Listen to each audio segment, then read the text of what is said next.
So, guys, real quick, I forgot to show you this earlier, and me knowing my memory, I need to do this right now, or else I'm going to forget. We didn't have a chance to look at Canvas last time because the computer here wasn't feeling like talking to anybody. But if you come in here, there's the tutoring information, office hours, it comes with a map and such, like I told you guys. So really look at that map about where I am. Support links. There's that Greek alphabet thing I told you about. Just bam. And the TI Calculator Bible. You might want to print that out for yourself. There's a new thing up here, survey.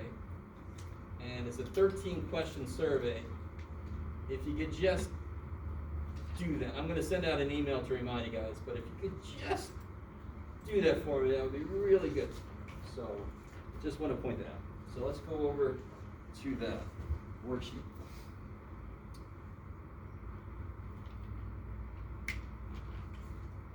There.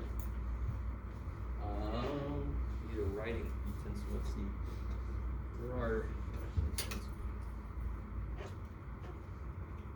Probably can't see that too well. Can you guys see one? Maybe some. No. Okay.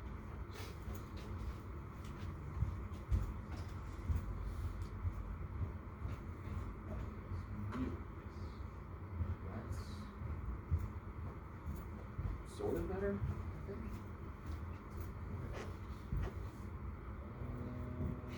Yeah, that's good. One option. Okay. So on this first one, wait, do that. So for the first one, the sample is staring you in the face, right? So for part B, it's kind of like why I put sample first, because it's just staring you in the face. But what type of sampling method did they use? Now there's one type, real quick, there's one type I didn't want to talk about, but it's called convenience. And all that means is like, if I just wanted to say something about Grossmont students, and I ask you guys, I just say, you're my sample. Isn't that convenient? Do you think that you guys represent all of Grossmont? No. Doesn't say anything about your character or anything. This is just not a good sample, right? So that's convenient sampling. Most often it leads to bias. Right? If I just ask my friends, what do you think about this? And then I base my opinions on that, which is what everybody does. That's bad, because that's biased. So, for this guy, which, can you guys see how it's going to be out of two things, right? Because what's the first thing they did? They took the population, They broke broke it up into groups, right? So which two could it be? Cluster stratified. Cluster stratified. So I can forget about everybody else. So between these two, what is it that tells you which one it is? Yeah, they took some people from each category group, right? So which one's that? Stratified. Kick ass.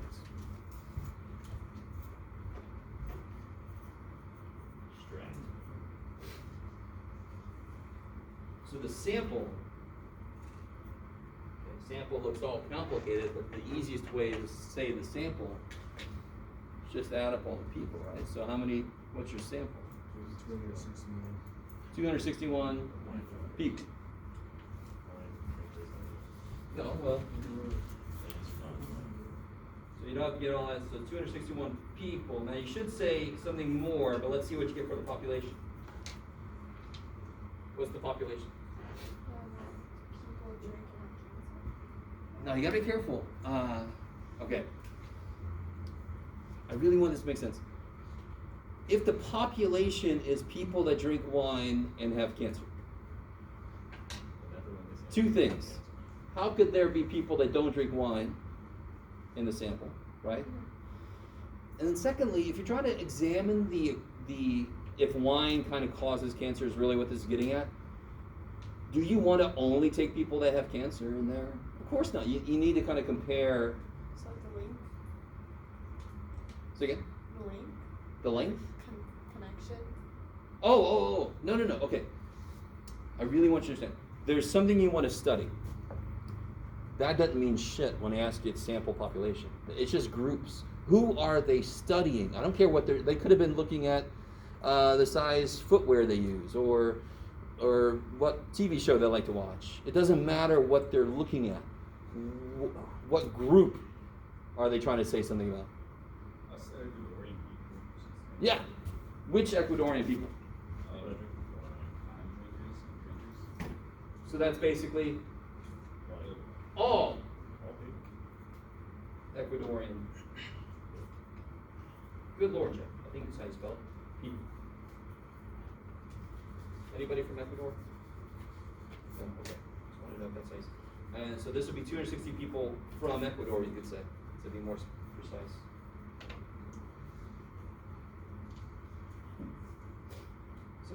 Is everybody okay with that? You guys? I really don't understand why, if you just say Ecuadorian people, that's not quite right. It's not being descriptive enough. It's like saying El Salvadorian people. Yeah, it's like saying people that ride bikes. There's some people that ride bikes outside. Or there's people that ride bikes. Okay, there's like 10 of them. I go outside, there's like millions of people. Holy shit, this is everybody that rides a bike. There's a difference. So you have to say all. Yeah. Okay. If they find that the percentage of stomach cancer in their sample was 3%, is that a stat or a parameter? Why is it a statistic? Beautiful. So when I really want to point this out to you guys. On quizzes, on tests, you're going to see this question. This is the most important part of the question. If you don't answer this, you lose more points.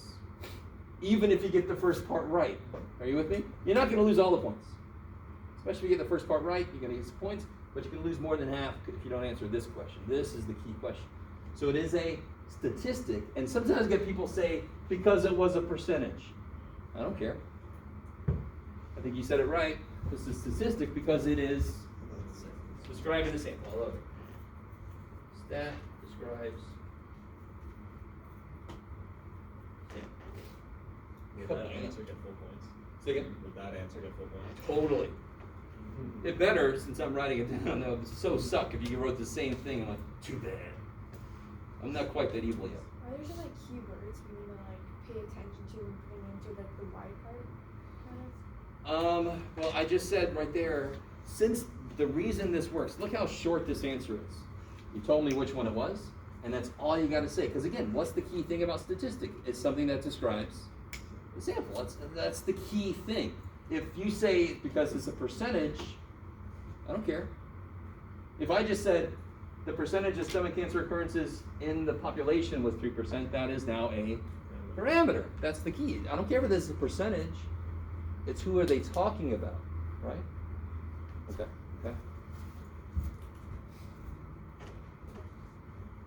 All right. So I don't know if anybody go to a deli ever? Or, I don't know, some other place, Panera even does this, I think. Well, Panera kind of sucks because they don't do it in order, but you go to a deli, you pick a number, right? So the number assigned to you while waiting at a deli, this is interesting because the way you explain it matters, because there's actually two answers I could take here. So who has an answer for this one? What level of measurement would this be? The most obvious one. Why do you say nominal? Because that number represents you. That would represent you. Yeah, in the order that the numbers are. You just said a key word though. Yeah, the order. So I was kind of 22. So if the only reason they assign a number is so they can call you something. So let's say you go in at 9 a.m. and you pick the number 11. And then 4 p.m. they give you your order. They're like, 11. And you're like, what? I'm just number 11? You just took number 80? And then they're like, no, it's just your name, man. We decided to. No. The whole purpose of it is to make sure they take people in order, right? So the most obvious answer to this is ordinal. Does anyone think it could be something else? It's not nominal. It's not enough. It's at least ordinal. Because it's supposed to keep people in, to keep track of the order people came in, right?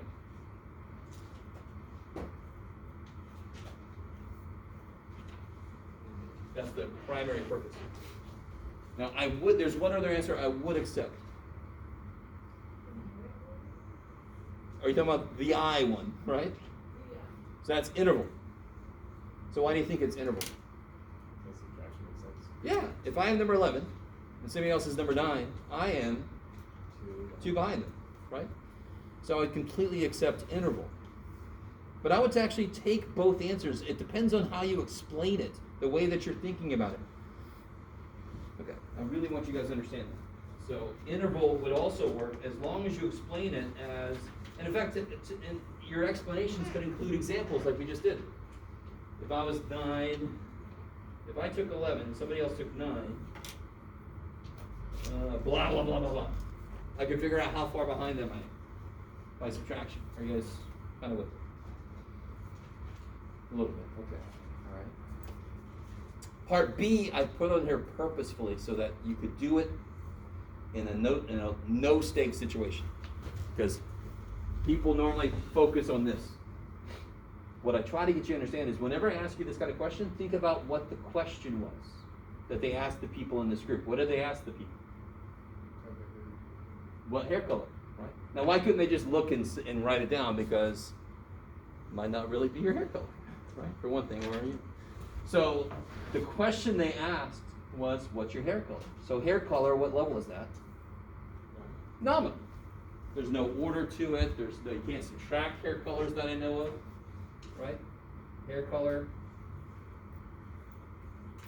is nominal, just a name. Jeff.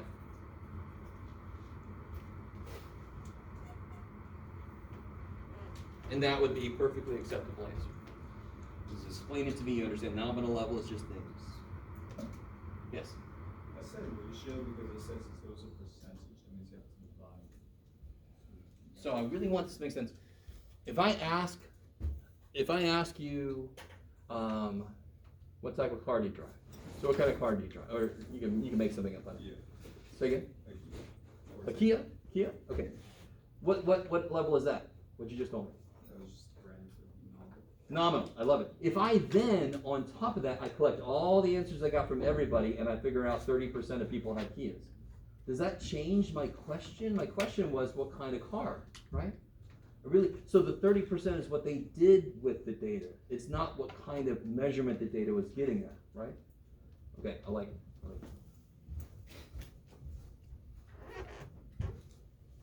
All right, and then finally, our newest stuff. Of course, I'm going to be kind of evil with these too. You know, I'm a math guy. I'm going to be a little evil. So I'm going to give you these kind of numbers, but don't let those throw you off. The fish weigh 2 kilograms. Does that represent something that is continuous or discrete? Continuous. Don't let the number throw you off. It's continuous. Because most likely it's not 2.00000 kilograms. You with me? That fish is probably 1.99937, you know. We just say 2. You guys kind of with me? A little bit? So don't look at the number I give you. Think about what the answer could be. Right? So this is totally continuous because it could have been 1.99 blah, blah, blah. That's exactly what you can write. It's continuous. Continuous could be 1.99 blah, blah, blah, blah, blah, blah, blah, blah pounds. Kilograms. Sorry. So the average number of TVs owned was 2.3. What level? What type is that? Discrete. Why? Yeah. Is it okay for the average to be 2.3? This is what people always freak out. If I said the average number of kids people have is 2.5, does that mean anybody somewhere has what they call half a kid? No. If I had 10 couples and they had 25 kids, their average number of kids is 2.5, right? So an average can be anything. Because I'm dividing to get it, of course. But if I ask you how many TVs you got and you say 2.3, what? Yeah, 30% of the time I get it, and then I give it to my boy. Shut up. How many TVs you got? Okay, you guys semi with me? So this is discrete. Number of TVs must be a whole number.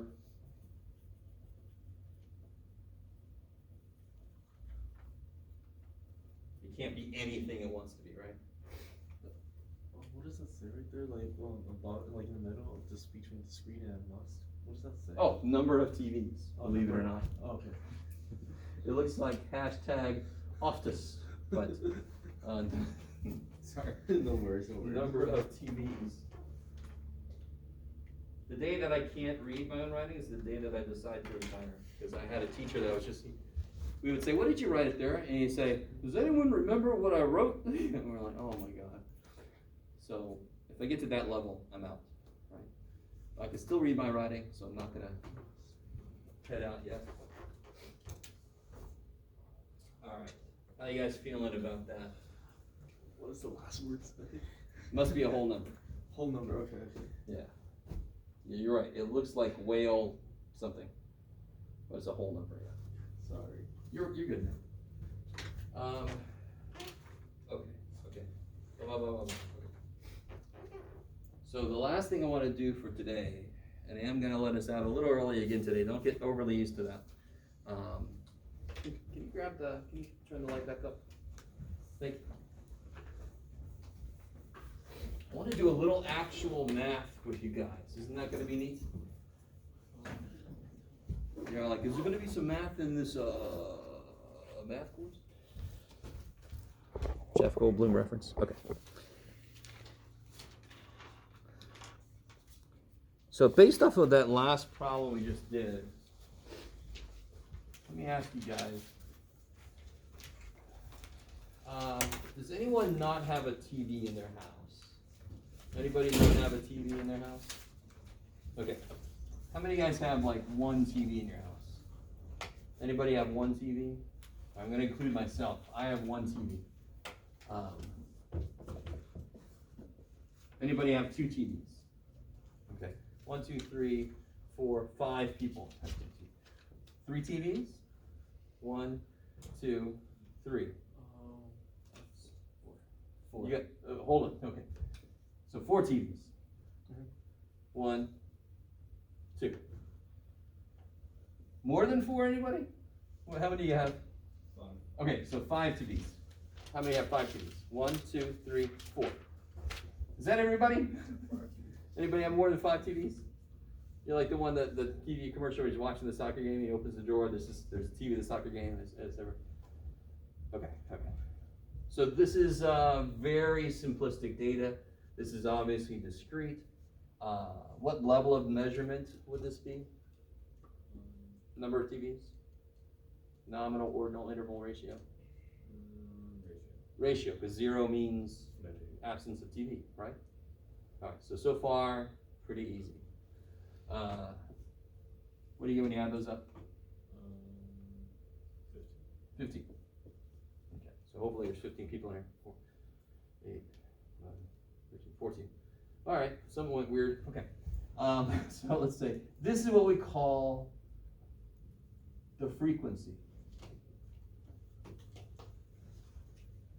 Forever after this, known affectionately as the freak, F-R-E-Q. For now, I'll write the full word frequency. Can anyone tell me, how would you figure out the percentage of people in here that have one TV? 1 over 15. Right? Remember that's one of the first things we talked about. If I wanted the percentage of something, I say the part divided by the whole, right? And that is something we call relative frequency. And what we're going to call this normally is freak. I'm going to call this real freak. Rel freak, right? Okay. So the relative frequency, all you have to do is take each individual. How many data points in here in the first column? 1. Out of 15 total. So somebody help me out. What is 1 divided by 15?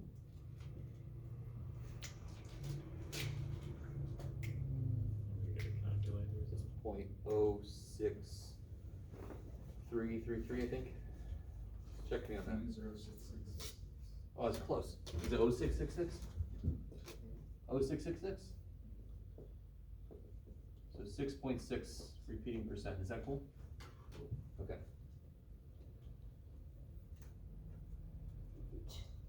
Fill that out. Finish it up.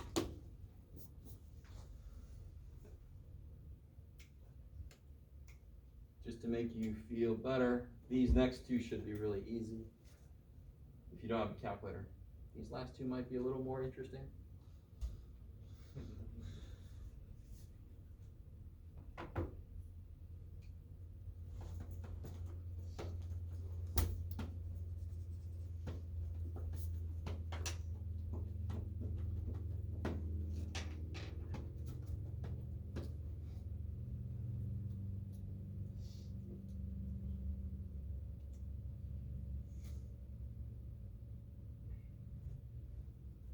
So you've got the possible data points, right? The possible outcomes. You've got the frequency of each as an answer.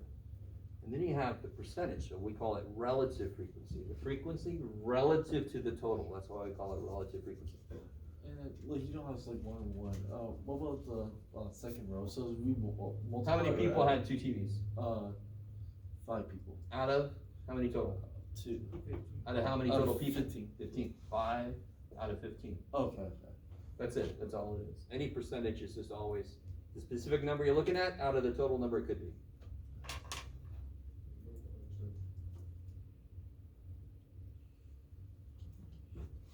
And you guys should know 1/3 is 33.3. yeah 33.3 forever. Right.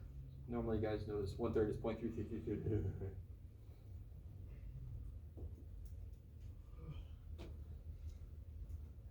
So then let me catch up to you. This will be 3 out of 15. 20%. Good. So it'll be 1/5. If you multiply by 2, you get 0.2, which is 20%. Finally, a nice whole number. Then you got 2 out of 15, and one thing you can notice is, isn't this twice this guy? So if you just double that guy, 13.3. yeah, 13.3 repeating, is that right? Yeah. And then 4 out of 15 will just be that double. 26.6. Yeah, I love it. And normally I just forgot to bring my cooler, I call it the cooler calculators. I just have this bag of calculators that you could borrow. A calculator, but I just didn't bring it today. If you add all these up, what do you expect the answer to be? 100%. 100%. Why could it sometimes not be 100%? Rounding. Right? I love it. Now, if you add all these up, since we actually, do you see how we really didn't round at all? Because you guys were telling me repeating. So I'm like, that's beautiful. So if you don't round at all, this should come out to be 100. But let's go back in time. Let's round it to 1 decimal place, right? So what should these actually be? 7. Yeah, because the next number is 6, is that cool? Yeah. Now the funny thing is, it's still gonna add up to be 100%. 100%, yeah. But there will be situations, and that's because that's 3 with more 3s. That 7 is actually 6 more 6s, so they still add up to be the same thing. Anyway. So when you add those up, you get 100%. Jeff. Oh my God, there's just so many little zeros everywhere. All right, there we go. There's one more thing the book does that I'm not as worried about, but you still have to do it for homework. There's one more column I'm not going to be too picky about. And it's called, holy crap and a half. Okay. Yep. Cumulative frequency. That's what you like add into. Yeah. So you kind of, as you go down, you accumulate percentage, right? So from the first row, I've got 6.7% so far. Then I add on this one, 40%. Then I add on this one,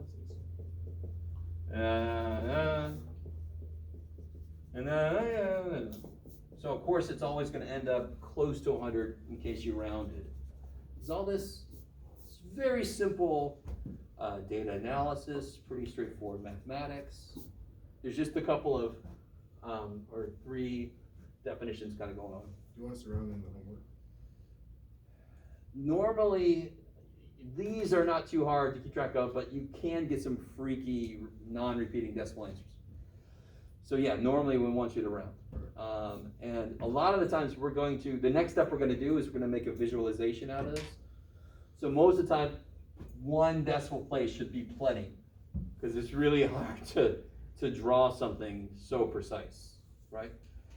On like a quiz or a test, I'll be more specific, because I don't think the book, I can't remember if the book says round to the nearest tenths or something. I think in some places it does. So the next thing I want to do is to create a visualization of this.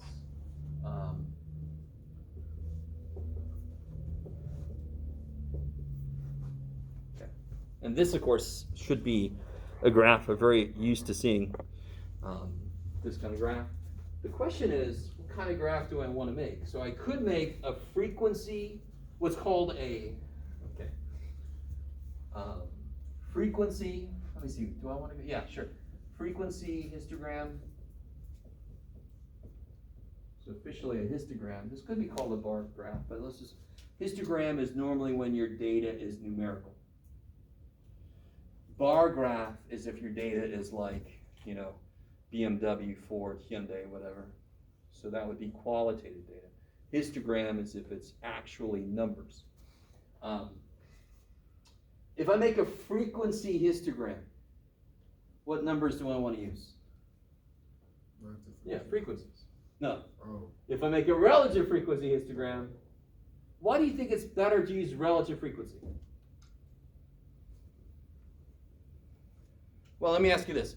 If I said there are more people in prison in California than any other state, so Californians are deviants. Obviously, that last one is an opinion. It's not even my opinion. But do you think it's probably true that there are more people in prison in California than most other states? But why is that misleading? There's more freaking people in California. So what would be a better thing that we could all understand and make good comparisons with? yeah, it'd be proportional. Say again? It'd be proportional. So we want to give a percentage or some kind of rate. Very often you'll see something like this many people per 1,000 or per million, right? And that's what you actually compare with. Now, very often you'll hear politicians speak and they will use the wrong one of those to try to make their point, which could be false, right? So that's why I love that you're taking statistics, because you want to be able to go, wait a minute, what the shit? Okay, right? So let's use a relative frequency histogram. This is what we're going to use more often, because percentages are more better. This is great, John. This is why I don't teach English. Percentages are better. They're easy to compare different things. So my problem now is, what kind of scale do I want to use? And this is the biggest problem with graphing for a lot of students. What's wrong with me doing this? Let's see, 6.7, 20, 33.3, oops, I forgot one, 26.7, 33.3. Why is that a problem? Don't I have everybody? No. Is that good? No. Hell no, right? Why is that shit? Because it's not like too linear. It's not consistent. Oh, even better. Look at that. I love it. It's not linear. It's not consistent, right? You're not stepping the same amount each time. You guys with me? This is huge.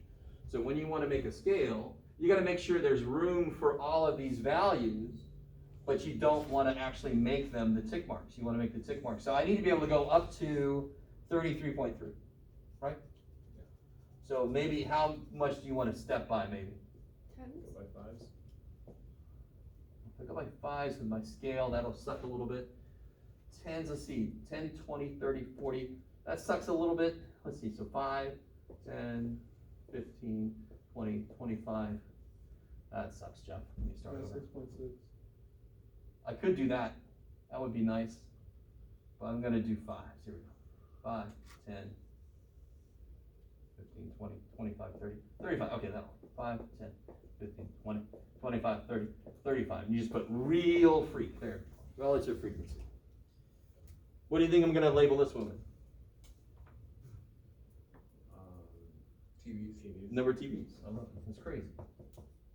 If you leave these unlabeled, you'll lose points. You obviously got to tell me what the hell it means, right? Okay. So what I'm going to do is I'm going to make a little box around 1. So how high am I going to go on 1? I think that was just me, right? So 6.7. So roughly there. And then 2 went up to 33.3. And then 3 went up to 20. 4 went up to 13. And then 5 went, Jeff, you're really not doing a good job here, buddy. I'm all squished on this side. Here we go. So 2 went up to 33. See how I'm trying to center it around 2? Bam, bam. 3 went up to 20. There we go, buddy. 4 went up to 13. And then 5 went up to, where'd you go? 26. Okay. So you got a 1 bar, a 2 bar, a 3 bar, a 4 bar, and a 5 bar. So you could use, those are what we call the midpoint approaches, the midpoints of those. And that's a nice quick visual of the data. So you can quickly see that most people have 2 TVs, but the next most is 5 and so forth. It's very simple data, very simple visual. Okay. So when we start to get a lot more data points, I will show you how to do a lot of this in your calculator. You can actually you can make a table and enter the data and then just make the calculators calculate each column after that. It's gonna be quite a few times we're gonna use the calculator lists to do this kind of thing really quickly, right? I know you all know how to divide 5 divided by 15 in your calculator. Why not just make the calculator just do it? Okay, maybe. Cool, I think that's plenty. I'm gonna let you out a little bit early again. Just like I said, don't get too used to it. It's not too early. Not too early. If you have any questions or anything, come up and see me. Otherwise, have a good weekend. Homework? What about? Which one do you need? Oh, I'll tell you one thing. Section 1.4, I didn't talk about it at all. I've left it for you to read. Because again, checks notes, I'm evil. So you need to read 1.4 and do the homework. We basically just finished chapter 1. So you can start working on all those sections, right? If you need it, you got time until the first test, but try to get some of the sections done and turned in. Okay. All right, guys. Great day, Professor. I was sending my accommodations tonight because I'm gonna meet my public speaking professor. So it turns out that we had class on Tuesday, but he never sent out a notification to let us know where is the class. Oh shit! All right, that was a problem. Yeah, but he's a really nice guy. Oh, good.